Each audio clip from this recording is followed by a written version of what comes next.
नमस्कार। News room में आप सभी का स्वागत है। पिछले कुछ वर्षों में भारत ने रक्षा क्षेत्र में आत्मनिर्भरता हासिल करने की दिशा में कई बड़े कदम उठाए हैं, जिसका असर यह हुआ है कि देश के दुश्मनों के तेवर थोड़े नरम पड़े हैं। लेकिन भारत अपनी सीमाओं पर उच्च स्तर की सतर्कता बनाए हुए आज के बदलते वैश्विक परिदृश्यों को भी देखते हुए अपनी सैन्य ताकत बढ़ा रहा है और युद्ध छेड़ने से लेकर युद्ध रोकने तक की समग्र क्षमता हासिल करने में जुटा है। सीडीएस जनरल अनिल चौहान, सेनाध्यक्ष जनरल उपेंद्र द्विवेदी और रक्षा मंत्री राजनाथ सिंह के हालिया बयानों का विश्लेषण करेंगे तो पाएंगे कि भारतीय सैन्य बलों का तेजी से आधुनिकीकरण हो रहा है।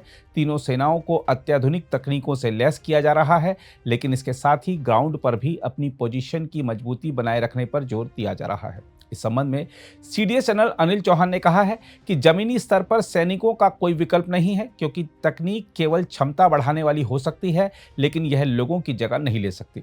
रायसीना डायलॉग को संबोधित करते हुए जनरल चौहान ने नए दौर के संघर्षों से निपटने के तरीकों का भी उल्लेख किया। उन्होंने कहा कि पारंपरिक युद्ध के साथ साथ अलग अलग तरह के युद्ध से निपटने के लिए सैन्य कर्मियों को उचित प्रशिक्षण प्रदान करना देश के लिए एक बड़ी चुनौती है। उन्होंने कहा कि भारत जैसे बहुसांस्कृतिक, बहुधार्मिक और बहुजातीय देश के लिए गलत सूचना और आंतरिक कलह एक बड़ी चुनौती हो सकती है। हम आपको बता दें कि general Chauhan versus and wars navigating hybrid theatres नामक सत्र को संबोधित कर रहे थे। सीडीएस ने साइबर स्पेस, दुष्प्रचार और आर्थिक दबाव को भी समकालीन युद्ध के आवश्यक तत्व बताया। उन्होंने कहा, मुझे लगता है कि वैश्विक सुरक्षा माहौल में दो चुनौतियां हैं, एक है अनिश्चितता और दूसरी है तेजी से होने वाला बदलाव। उन्होंने कहा, हमारे सामने सबसे बड़ी चुनौती लोगों को अलग अलग तरह के युद्ध के साथ साथ पारंपरिक युद्ध के लिए प्रशिक्षित करना है। जनरल चौहान ने कहा कि तकनीक सिर्फ क्षमता बढ़ाने का काम कर सकती है, लेकिन यह लोगों की जगह नहीं ले सकती। सीडीएस ने नए दौर के युद्ध क्षेत्रों के बारे में भी बात की। जहां तक सेनाध्यक्ष जनरल उपेंद्र द्विवेदी के हालिया बयान की बात है, तो आपको बता दें कि उन्होंने कहा है कि चीन के एक प्रमुख आर्थिक और सामरिक शक्ति के रूप में उभरने से जटिलता बढ़ रही है, प्रतिस्पर्धा पैदा हो रही है और ग्लोबल साउथ का नेतृत्व करने के भारत के प्रयासों में बाधा आ रही है। अपने संबोधन में सेना प्रमुख ने कहा था कि चीन और पाकिस्तान की बढ़ती नजदीकियों का भी परोक्ष संदर्भ उन्होंने दिया और कहा कि आज उनकी मिलीभगत ने खतरा और बढ़ा दिया है। हम आपको याद दिला दें कि इससे पहले 8 मार्च को भी जनरल द्विवेदी ने चीन और पाकिस्तान का परोक्ष संदर्भ देते हुए कहा था कि दोनों उच्च स्तर पर मिले हुए हैं, जिसे स्वीकार किया जाना चाहिए। चीन और पाकिस्तान के बीच निकटता पर पूछे गए एक सवाल के जवाब में उन्होंने कहा था, जहां तक मेरा सवाल है, इसका मतलब यह है कि दो मोर्चों पर खतरा एक वास्तविकता है। इसके बाद एक व्याख्यान में जनरल द्विवेदी ने कहा, देश कई तरह के प्रयासों के साथ काम कर रहा है।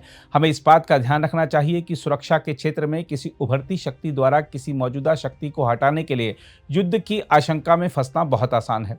उन्होंने इस बात को भी रेखांकित किया कि जब सुरक्षा की बात आती है तो और अधिक प्रयास करना तथा बेहतर प्रयास करना अब पर्याप्त नहीं है। उन्होंने कहा, हमें चीज़ें अलग तरह से करने की जरूरत है और इसका मतलब है कि हमें अलग तरीके से सोचना होगा। सुरक्षा को बढ़ाने के लिए आज नए सिरे से सोचना जरूरी है। जनरल द्विवेदी ने कहा, हम समझते हैं कि सुरक्षा का मतलब युद्ध छेड़ने और युद्ध को रोकने की समग्र क्षमता है। वहीं रक्षा मंत्री राजनाथ सिंह ने कहा है कि भारत बहुध्रुवीय दुनिया में व्याप्त अनिश्चितताओं के बीच अपनी सैन्य शक्ति और सौम्य शक्ति के बीच संतुलन बनाए रख रहा है। राजनाथ सिंह ने मेजर बॉब काथिंग की याद में नई दिल्ली में आयोजित एक कार्यक्रम में कहा कि यह बहुत गर्व की बात है कि भारत ने अपनी वैश्विक स्थिति मजबूत की है। रक्षा मंत्री ने कहा कि यह बहुत गर्व की बात है कि भारत ने अपनी वैश्विक स्थिति को पहले से बहुत मजबूत किया है। दुनिया के सामने एक नया, सशक्त और संगठित भारत उभरा है। राजनाथ सिंह ने लोगों से राष्ट्र को हमेशा सर्वोपरि रखने, एकजुट रहने, ईमानदारी के साथ अपने कर्तव्यों का निर्वहन करने और अपने लक्ष्यों को हासिल करने के लिए निडरता से आगे बढ़ने का आह्वान किया। मुझे याद है कि बीते वर्ष अक्टूबर महीने में दीपावली और राष्ट्रीय एकता दिवस के अवसर पर मुझे तवांग में निर्मित Major Ralengnao Bob Khathing museum of valour को वर्चुअली इनॉग्रेट करने का अवसर प्राप्त हुआ था। और जैसा हमारे पेमा खांडू जी ने बतलाया कि वर्चुअली इसलिए क्योंकि मौसम खराब होने के कारण लाख प्रयत्नों के बावजूद मैं वहां नहीं पहुंच पाया था। और ऐसा कई बार होता है जब उन एरियाज में आपको खराब मौसम की वजह से कहीं नीचे रुकना ही पड़ता है।